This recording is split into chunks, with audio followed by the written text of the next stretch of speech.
अस्सलाम वालेकुम रहमतुल्लाह नाज़रीन, आप सियाह डायरी देख रहे हैं। मैं अज़हर हुसैन तैयर हूँ। आज हम आपको मछली के फ़वाइद बताने जा रहे हैं कि मछली को किस किस तरीके से इस्तेमाल किया जाता है, क्या फ़वाइद हैं इसमें, क्या कुछ पाया जाता है।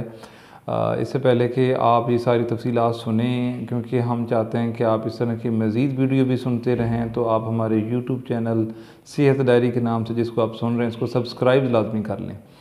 मछली के बारे में आपसे अर्ज़ करनी थी कि ये डिपेंड करता है, इतनी तफसीली बात करने की बजाय सिर्फ़ आपको तरीके इस्तेमाल पे लेके चलेंगे। लेकिन आपको भी पता है कि समुद्री मछली है, दरियाई मछली है, फार्म बनाए होते हैं वहाँ की मछली है, मछली कहाँ रह रही है, उसकी क्या ख़ुराक है, किस तरह का पानी है, बहुत सारी चीज़ों पर मछली की अपनी हैसियत का दारोमदार है।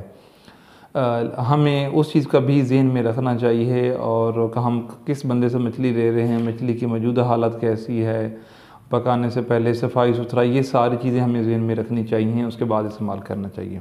लेकिन सर्दी में इसका इस्तेमाल बहुत बढ़ा देते हैं हम सोचे समझे बगैर, और उसकी ये कोशिश होती है कि हम बाहर की मछली खा आते हैं। तो मैं आपको घर में जो 3-4 तरीक़ों से मछली इस्तेमाल करते हैं उसके फ़ायदे गिनवा देता हूँ। जदीद तिब की नज़र से देखें तो प्रोटीन है और इसमें ओमेगा 3 फैटी एसिड है तो और बहुत सारे इसके फ़वाइद हैं, और हमारे जिस्म को और सर्दी से बचाने के लिए बहुत सारे मसाइल के लिए ये इस्तेमाल होती है। लेकिन इसमें कुछ गलतियाँ कर जाते हैं हम। सबसे पहले तो समझ लें कि 4 बड़े तरीक़े से मछली को इस्तेमाल किया जाता है। कि मछली को पुराने तरीके के मुताबिक शोरबे वाली मछली बनाकर इस्तेमाल किया जाता है, या बेसन लगाया जाता है, या उसको बिरयान किया जाता है आग पे, या उसको किसी पुलाव की किसी हालत के साथ अटैच किया जाता है। तो याद रखें, जो मछली हम बिरयान करते हैं गर्म मिजाजों के लिए वो अच्छी है। अगर उसके ऊपर सिर्फ़ आप ज़ीरा सफ़ेद लगाएं और घर की सादा मसालादार कोई चीज़ हल्की सी आपने लगा ली और उसको आपने बिरयान करके इस्तेमाल कर लिया, तो ये जो गर्म मिजाज है उनके लिए बेहतरीन है। जो मछली हम शोरबे वाली इस्तेमाल करते हैं वो सर्दियों के बुखार के लिए बहुत अच्छी है, क़ुव्वत बाह के लिए बहुत अच्छी है, हमारी खांसी के लिए बहुत अच्छी है, गर्म खुश्क मिजाज है और हम इस तरह के इस्तेमाल कर सकते हैं। अगर कोई डिप्रेशन का बंदा है और उसको नकाहत फ़ील हो रही है और उसका ब्लड प्रेशर हाई नहीं होता, तो फिर आप बेसन लगी मछली इस्तेमाल कर सकते हैं। लेकिन अगर आप दमे के मरीज़ हैं तो आप बेसन लगी मछली इस्तेमाल बिल्कुल ना करें।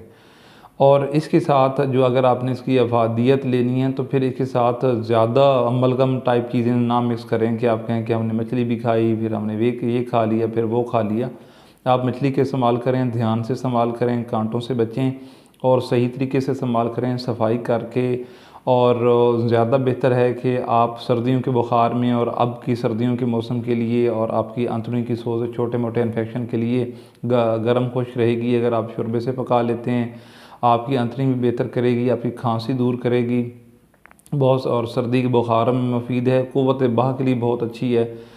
लेकिन क़ुव्वत बाह के लिए आप इसको इस्तेमाल करें तो इसके साथ ज़्यादा रोटी ना खाएं, सिर्फ इसी को इस्तेमाल करें। और फिर इसको इस्तेमाल करने के 1.5-2 घंटे बाद आप अपनी क़ुव्वत बाह का मुज़ाहरा करें, उससे पहले एहतियात करें। और ओवरऑल सिर्फ ये नहीं है कि जो हम चीज़ों का फ़ायदा ले रहे होते हैं, हम सुनते हैं मछली के बड़े फ़वाइद हैं तो हम मछली खाते हैं, फिर हम ये नहीं देखते कि हमारा हाजमा हुआ या नहीं, फिर हम कुछ और चीज़ सुनते हैं अच्छी तो वो खा लेते हैं, फिर ड्राई फ्रूट में पड़ जाते हैं। तो जो भी खाया पिया है अपने अंदर लगी हाजमेदार चक्की को टाइम दें कि उसको प्रोसेस कर सके। और हमेशा साफ़ सुथरी और मछली घर में पकाएं ताकि आपको इसके फ़ायदे हों, नुकसान नहीं। ये मालूमात दूसरों तक भी शेयर करें और अपना ख्याल रखें। बहुत शुक्रिया।